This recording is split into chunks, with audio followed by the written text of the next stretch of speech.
Hormuz జలసంధి గురించి ఇప్పుడు ప్రపంచం అంతా మాట్లాడుకుంటుంది. ఇరాన్ అతిపెద్ద అస్త్రంగా హర్మూజ్ జలసంధిని ఉపయోగించుకుంటోంది ఈ యుద్ధంలో.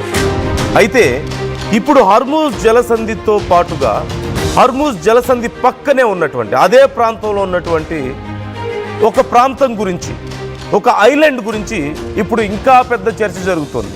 అటు అమెరికా, ఇటు ఇజ్రాయిల్ సీక్రెట్ ఏజెన్సీస్ అసలు ఈ దీవిలో ఏముంది అని కనిపెట్టడానికి నానా కష్టాలు పడుతున్నారు.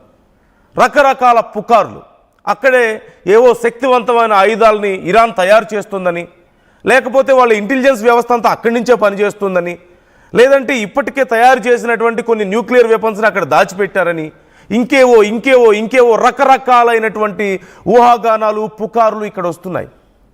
అసలు ఏంటి ఈ దీవేంటి, అందులో ఉన్నటువంటి అండర్ గ్రౌండ్లో ఏముంది అనేదే ఇప్పుడు మనం మాట్లాడుకోబోతున్నాం. ఈ హర్మూజ్ జలసంధి ప్రాంతంలోనే ఉంది ఈ చిన్న ఐలాండ్ కూడా. అయితే ఈ దీవి ఇప్పుడు ఇరాన్కి కంచుకోటగా మారిపోయింది. దీని పేరే కేష్మ్ ఐలాండ్. కేష్మ్ ఐలాండ్ అని పిలుస్తారు దీన్ని. దాదాపుగా 1500 చదరపు కిలోమీటర్లు ఉన్నటువంటి ఈ ద్వీపం ఉప్పు రాతి శిలలతో ఏర్పడిందట. అంతేకాదు, అత్యంత లోతైన భూగర్భ గుహలను ఇక్కడ మనం చూడొచ్చని చెప్తున్నారు. దీంతో ఇరాన్కు పెట్టని కోట అయింది. ఇప్పుడు ఈ ప్రదేశం ఇరాన్ అండర్ గ్రౌండ్ మిజైల్ సిటీగా మారిపోయిందని కూడా చెప్తున్నారు. ఈ దీవిలోని శత్రు దుర్భేద్యమైన గుహలను తమ ప్రయోజనాల కోసం సైనిక స్థావరాలుగా మార్చేసుకుంది ఇరాన్. సొంత మార్గాల్లో క్షిపణులు, ఇతర ఆయుధాలను భద్రపరిచింది. భూకంపాలు వచ్చినా సరే తట్టుకునేలా దీనిని సిద్ధం చేసిందట. తగిన వెంటిలేషన్, విద్యుత్ సరఫరా ఏర్పాటు చేసింది. మిజైళ్లను వేగంగా తరలించేలా రైల్ నెట్వర్క్ను కూడా నిర్మించింది. ఇరాన్ తలుచుకుంటే ఈ మిజైల్ సిటీ సాయంతో హర్మూజ్ను తక్షణమే క్లోజ్ చేయగలదు అంటున్నారు. అంతేకాదు, సమీపంలోని క్లారెన్స్ అనే ఒక జలసంధిని కూడా ఇక్కడి నుంచి ఇరాన్ నియంత్రించగలిగే శక్తి ఉంది అంటున్నారు. కేష్మ్ ఐలాండ్ గుహల్లో అసలు ఏం ఆయుధాలు ఉన్నాయి అనే చర్చ ఇప్పుడు చాలా పెద్దగా జరుగుతోంది. ఈ రహస్యం గురించి, ఈ రహస్యాన్ని ఛేదించడం కోసం ఓవైపు ఇజ్రాయెల్, అమెరికా సీక్రెట్ ఏజెన్సీస్ జుట్టు పీక్కుంటున్నాయి. యాంటీ షిప్ క్రూజ్ మిజైల్స్ ఉన్నాయనే ప్రచారం చాలా పెద్ద ఎత్తున జరుగుతుంది. జలసంధిలోని నౌకలను లక్ష్యంగా చేసుకోవడం కోసం వీటిని వాడతారు. గడా 380, HY-2 సిల్క్ వామ్ మిజైల్స్ను దాడుల కోసం ఇక్కడ ఇరాన్ సిద్ధంగా ఉంచిందట. ఇక బ్యాలిస్టిక్ మిజైల్స్లో 800 కిలోమీటర్స్ రేంజ్ ఉన్నటువంటి కియామ్-1, ఖైబర్ షెకన్, అలాగే ఖద్రా, ఎమాద్ మిజైల్స్ను ఇక్కడే భద్రపరిచింది అంటూ చెప్తున్నారు. వీటితో పాటు చాలా వేగంగా దాడి చేసే స్పీడ్ బోట్స్, అలాగే ఆ తీర ప్రాంత క్షిపణి బ్యాటరీలు కేష్మ్ ఐలాండ్లోనే ఇరాన్ దాచిపెట్టిందని కూడా చెప్తున్నారు. వాస్తవానికి కేష్మ్ ఐలాండ్పై మార్చి 7న అమెరికా, ఇజ్రాయెల్ దాడి చేశాయి. అక్కడ ఉన్నటువంటి ఉప్పు నీటి శుద్ధి కర్మాగారం టార్గెట్గా ఈ దాడులు చేయడంతో మొత్తం గందరగోళం అయిపోయింది.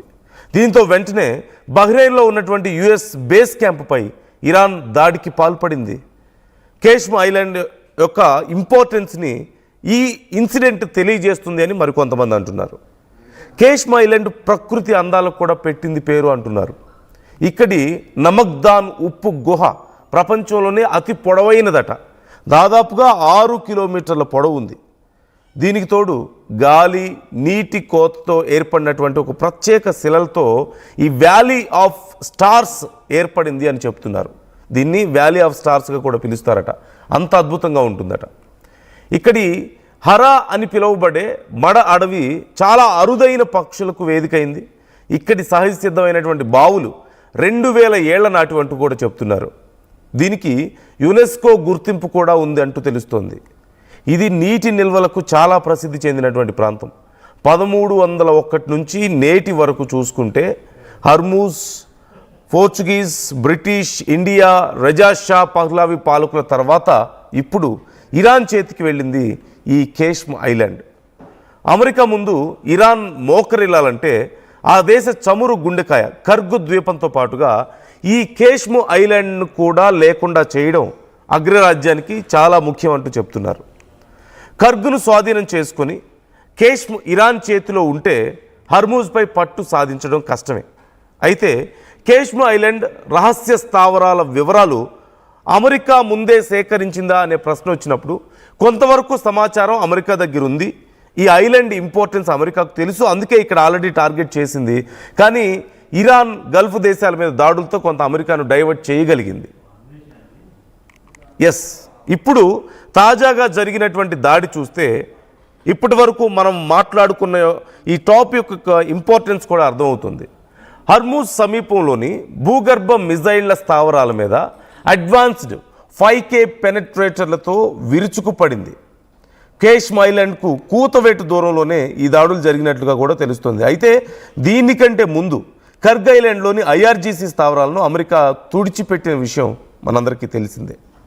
సో ఓవరాల్గా ఇక్కడ ఇప్పటి వరకు మనం కర్గ్ ఐలాండ్ గురించి మాత్రమే మాట్లాడుకుంటున్నాం. 90% ఆఫ్ ఇరాన్స్ ఆయిల్ గ్యాస్ అక్కడి నుంచే వస్తుంది. చైనాకి ఇక్కడి నుంచి వచ్చే ఆయిల్ అంతా అటే ఎక్స్పోర్ట్ చేస్తున్నారు.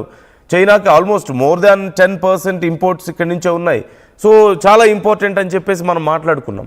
కానీ ఇప్పుడు ఈ ఐలాండ్ గురించి కూడా చాలా పెద్ద చర్చ జరుగుతుంది.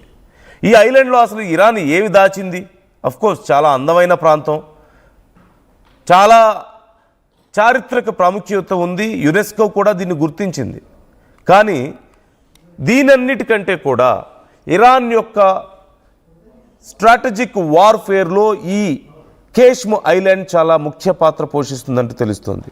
అసలు అక్కడ ఏమేమి ఆయుధాలు దాచారో తెలియదు. ఒకటి, హర్మూజ్ జలసంధి మీద ఇరాన్కి ఇంత గొప్ప గ్రిప్ ఉండడానికి ఈ కేష్మ్ ఐలాండ్ ఉపయోగపడుతుంది. ఇక్కడి నుంచే వాళ్ళ ఈ స్ట్రాటజీస్ని అంతా అమలు చేస్తున్నారు, టాక్టిక్స్ని అంతా చాలా ఈజీగా అమలు చేయగలుగుతున్నారు. ఇక్కడి నుంచే వాళ్ళకి నెట్వర్క్ అంతా వర్క్ అవుతుంది అంటూ తెలుస్తుంది. దీని మీద అటాక్ చేయడానికి అమెరికా ప్రయత్నించింది, కానీ దగ్గర వరకు వెళ్ళగలిగింది, కానీ దీన్ని దాడి చేయలేకపోయింది, పూర్తి స్థాయిలో ధ్వంసం చేయలేకపోయింది. ఒకటి, చాలా డీప్గా ఉండడం, ఈవెన్ బంకర్ బస్టర్స్ కూడా చేరలేనంత డీప్గా ఈ ఐలాండ్ ఉంది అంటూ తెలుస్తుంది. మరోవైపు దీన్ని ప్రాపర్గా ప్రొటెక్ట్ చేసేసుకుంది ఇరాన్. వీటన్నిటితో పాటు అసలు అక్కడ లోపల ఏమున్నాయి? మిజైల్సా? వాళ్ళ నెట్వర్క్ ఉందా? వీటన్నిటితో పాటు న్యూక్లియర్ వెపన్స్కి సంబంధించిన కొంత రీసెర్చ్ కూడా ఇక్కడ జరుగుతుంది అనే అభిప్రాయాలు లేకపోలేదు. చాలా వరకు బయటకు వస్తున్నటువంటి వార్తల్లో కొన్ని ఊహాగానాలు ఉన్నాయి, కొన్ని రూమర్స్ ఉన్నాయి. ఇవన్నీ ఎందుకు వస్తున్నాయంటే ఈ కేష్మ్ ఐలాండ్లో చాలా పెద్ద ఎత్తున రీసెర్చ్ జరుగుతుందట. మనం ఏరియా 51 గురించి సహజంగా వింటూ ఉంటాం. అమెరికాలో ఇక్కడ ఏదో ఏలియన్స్ ఉన్నాయని రకరకాల చర్చలు జరుగుతూ ఉంటాయి కదా. సో అలాంటిదే ఇక్కడ మరొకసారి ఇలా, అంటే అంత పెద్ద ఊహాగానాలు ఇక్కడ రావడానికి కూడా కారణం ఏంటి అంటే ఇక్కడ ఏదో రీసెర్చ్ జరుగుతుంది, ఏదో డెవలప్ చేస్తున్నారు. చాలా కీలకమైనటువంటి ప్రాంతం, హర్మూజ్ మీద గ్రిప్ ఉండడానికి